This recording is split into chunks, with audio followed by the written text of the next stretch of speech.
I'm very excited to be here today. I'm actually from Paris, so for me it's always a pleasure to come back to my hometown. I was actually born a few blocks away from here.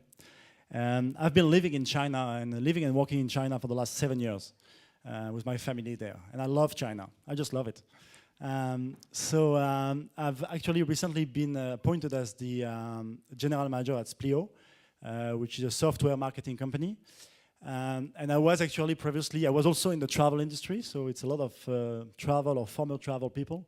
I was the head of marketing for Accor hotels in China for 7 years. So dealing with a lot of marketing and digital marketing issues in China for many of the Accor hotel brands. So how are you doing? Good? Well, yeah? It's a real question I'm asking. Actually, I was thinking I should say, are you doing it? Are you copying? Are you dealing with it? I'm sure all of you, I mean, whatever you do in your life, I mean, you're a marketer, you're an executive, whatever you do, I'm sure you're struggling to find solutions. You are being challenged on a daily basis to find solutions in a very complex and moving market environment. I'm struggling every day, actually, to find solutions. The lines are changing. Job descriptions are changing. Let's take the marketers. I'm sure there is many of you in the room. When you're a marketer today, you have to be everything, actually. You have to be a brand evangelist. You have to be a strategist. I have to be a CRM expert. You have to know technology, but you also have to know how to use technology. So that's quite challenging, actually. But looking at the way it works worldwide, I think we're all in the same situation. That's why I'm asking you the question. Whether you're in Europe, in the US, in China, we're all going toward the same directions. There is no difference. The only difference for me that really is huge between China and the rest of the world is speed. What speed are we talking about? Their speed, the millennials. They rule the game. They decide. They're fast. They're very agile, tech savvy. They love technology. So basically, if you're a brand today in China, if you're a brand today in China, you have to really make sure that you understand those guys. I have this this girl in my team few months ago. She's 22 years old. She was telling me about the trip she made. I'm still talking about travel. She was talking to me about this story where she went to the Maldives for 5 days from Shanghai with the whole family. And I said, well, it's very expensive. How do you do it? And she said, oh, my father was paying for the trip. But you know, I'm the one deciding. I booked the whole trip online, A to Z. So she's the decision maker. She's the one you need to seduce as a brand. And that's the one, she's your future actually, because the guy is just the guy paying. The father is paying, but she's the one that is deciding. So what's even more interesting in China, on top of the fact that the millennials are ruling the world, they are basically setting the trends. They are changing the way you as a company, you will behave. But what's even more interesting in China is the fact that the overall ecosystem, the infrastructure, is evolved enough to serve those customers. You know, China has been the factory of the world for many years, right? We were talking about pollution before, and many people talk about pollution. I live in China. There is some pollution in Shanghai. But honestly, this is made in China. My phone is made in China. So we are responsible for that. But China has been the factory of the world. So basically, the facilities are there, just around the corner. So if you look at the Chinese brands, the way they work and the way they behave, it's very different from the brands in the West. So basically, a Chinese brand can basically think about a product, conceive the product, and launch the product very quickly because the production is there. And also the distribution is very easy in China. There is a few selected and limited distribution channels. So basically, that company will launch a product. If it's a winning product, it's very easy to scale it up and launch it massively on the market. But the other way around, if the product doesn't really go well, that Chinese company basically will be able to withdraw the product from the market very quickly as well, and then focus on the next innovation, on the next move. So they keep moving, and they're very, very agile. That's a big difference. But that's interesting to understand because it's not only about the consumers. It's not that the Chinese consumers are smarter than the consumers in the West. It's just that they are different, but this is helping them to be even more demanding. So once you understand that, it's quite easy to understand that you know the so-called shift from B2C to C2B. You know, business to consumer to business. We talk a lot, I hear a lot about talks about that in Europe and in the US. It's actually the norm in China, right? The consumers are driving the market. If you don't listen to them, if you don't put yourself in their shoes, if you don't speak their language, you're dead. You're out of the market. So you really have to really understand what's going on and making sure that you serve them based on their behavior, their expectations, their needs. That's a few examples of some of the websites. I just picked like 2 random websites in China. On purpose, I didn't do it like did a lot of search. It's just a basic homepage of a website in China, right? That's what the consumers are facing in China. So you can see that shopping is an adventure in China. You will see every website, you will see an avalanche of prices, colors, content, offers. It's keep moving. You can see that the website on the right side, you can see there is a QR code on the top left. There's a countdown in the bottom. You can scroll down very low in the page. So you can see that those consumers, they are used to that. And that's what they need. It's a truly multimedia experience. That's kind of context, basically, helps a lot to create those ultra sophisticated and ultra-demanding consumers. There is not one Chinese consumer. There is multiple consumer profile. But what we can say, the least we can say, is that they all love shopping. They are online advanced consumers. They shop on their mobile. We used to say mobile first. It's mobile only today. They are very price sensitive. They're always looking for a deal. Coupons are doing so well in China, always looking for the better deal. They are tech savvy. They basically looking now, it has changed a lot in the last couple of years, but they're really looking for quality product. They know exactly what's available on the market. So you cannot lie to them. They really, when they shop online, they're looking for that experience, very intense experience. So you have to really make sure that it requires a hyper-engaging behavior as a brand in terms of content, in terms of turnaround, in terms of activities. You have to be very, very agile. So looking at that, in that very complex and very sophisticated market where the consumers are sophisticated, but also the market is very evolved. The market, when I mean the market, I mean the technology is very evolved, where there is so many channels that you need to tackle as a brand. Basically, if you want to succeed in China, you have to be strong on every single channel. And what I've seen actually in the last 7 years in China, in my previous job actually, is the fact, and every brand is in the same situation. You know, those channels came out. When I came to China, there was no WeChat, didn't exist. Tmall was just starting. So as a brand, what we did is that we had to launch strategies year after year to adapt to the market. I remember very well that my biggest competitor when I was in the travel industry was the first, IHG was the first hotel company to launch a Tmall store, 2013. They sold millions the first year, millions of room nights. All the hoteliers were going crazy. The following year, every single hotel company had a Tmall store, right? So it's more like you're reacting to the market. So that's what happened basically in the last couple of years. Now, it's definitely time for a change in your strategy, because companies have started to really launch their strategy channel by channel. You have your social CRM to do with WeChat, you do your Tmall, you do your e-commerce. It's really time for omni-channel transformation. And we can see some companies today that are managing, or at least starting, to think omni-channel. It's not an easy move.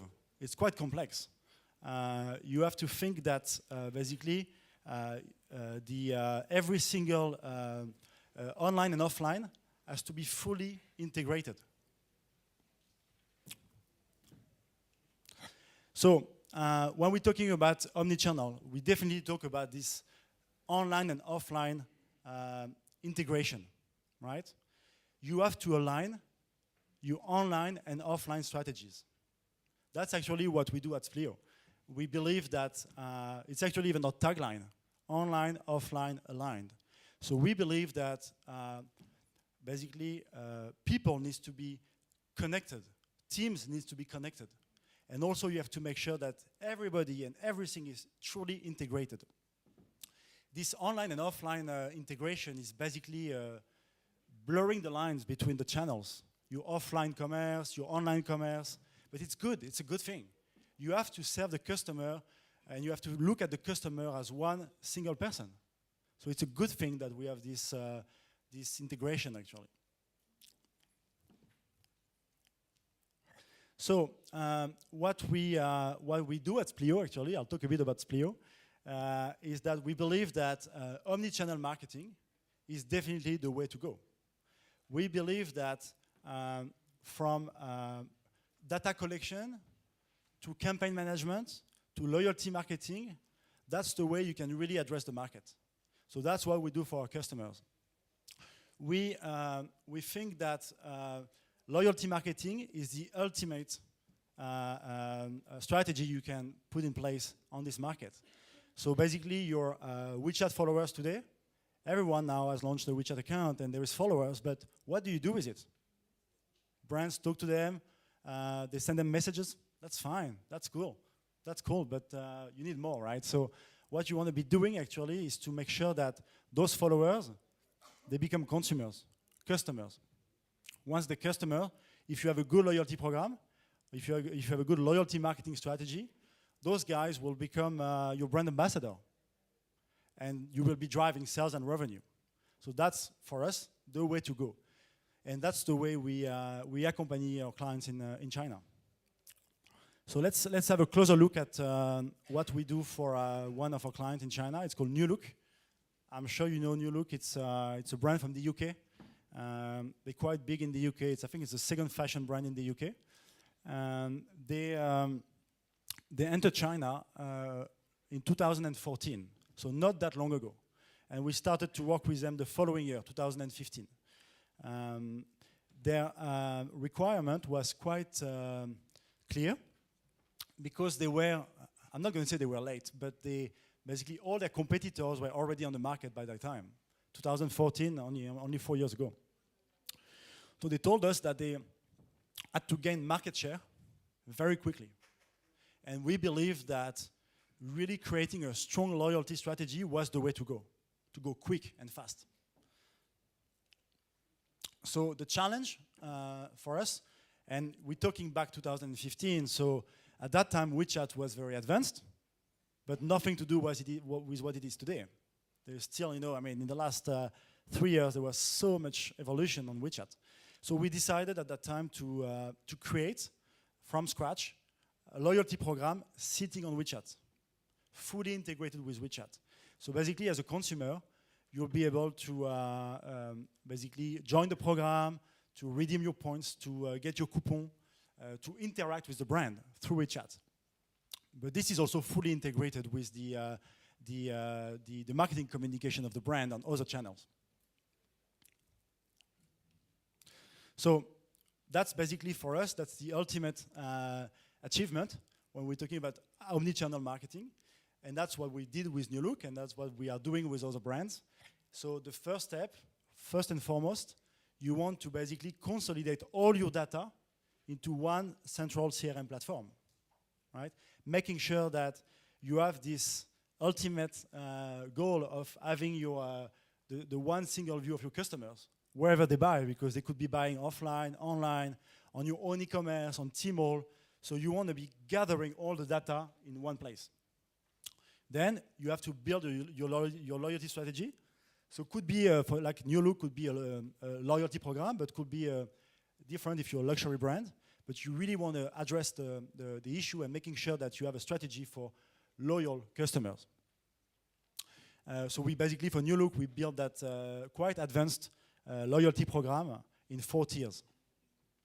Again, I mentioned about it. It was fully integrated with WeChat. So WeChat was the only interface to talk to the consumers in terms of marketing communications and transactional communications. And then after that, that's where we were able to have this omni-channel orchestration. So since everything sits on the same platform, on the SPLIO platform, then we can start talking to the consumers.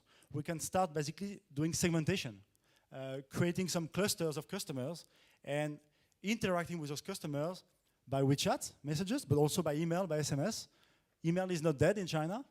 Ctrip, they send a lot of emails still, but then you can start deciding the way you want to address your consumers based on their requirements, based on the situation. So you decide as a brand based on what the consumers want. That was the result of the program with New Look. So I think they kind of speak for themselves. But for us, what was very important was to deliver quickly. So within 6 months, back in 2015, a year after they started, they entered the market, we were able to really significantly grow the follower base on WeChat and to recruit a lot of loyal members. And also the main KPI that they gave us was to increase the average basket for the members, which we did very quickly for the gold and silver members. 3 minutes to go, that's my last slide. That's, I think, the one you want to keep in mind. If you are willing to launch your brand in China, good, I see a lot of iPhones. If you're willing to launch your brand in China, or if you have plans to refine your customer strategy in China, that's, for us, the way you should go. So, first and foremost, I mentioned about it, you have to see your customer as an individual. Each customer, whether they buy online or offline, it's one person. So make sure that you put things in place so you can see him as an individual. That's the so-called shift from B2C to C2B. That will help you to do so. Then that will allow you to have a seamless customer experience across all channels. It has to be seamless. Customers don't want to be addressed differently whether they decide to buy around the corner or online. You want to make sure that you have the same strategies. So you have to integrate this online and offline shopping. The third point is about data. So there is a lot of data available. So you want to make sure that you use the data. You use analytics. You use insights. Because there is so much you can learn from that that will help you to refine your strategy day after day. It's not something you're going to build in a month or two. It's something you really have to think forward as a long-term strategy. You can start collecting your data, and then you'll grow month after month, year after year, to really achieve what you want to achieve. So then there is a big point about engaging your customers, right? So having a loyalty strategy. How do you want to make sure that you want to make those guys who are just followers or just customers that were purchasing one, you want to make them loyal. So you have to come up with a plan there. Because as we said before, those millennials, they will buy one day, but if you don't really provide them what they expect, they'll go to the competitor. So make sure you have a loyalty strategy. And last and not least, there's a big thing in China, and there was a few talks about it already, about the physical stores, the shops. For me, the store, the offline, is a new channel. Some people might say it's the old one. For us, for me, it's the new one. So if you do this properly, you're creating some opportunities to rethink your store. And what we say is that the store is not a store anymore. The store is a story. So you don't have to open 150 stores that are all the same. They're all identical. No. Create your own stories, because the consumers on the market in China, that's what they want. They're ready for it. That's what they expect. They want that multimedia experience. So use your offline, your stores, to deliver that experience on top of what you do online. This is a few of the clients that work with us. We have, I think, about 500 clients worldwide and 50 of them in China. and more to come, hopefully. And that's about it. I'll be around all day, so if you have anything, feel free to come and see me. Thank you.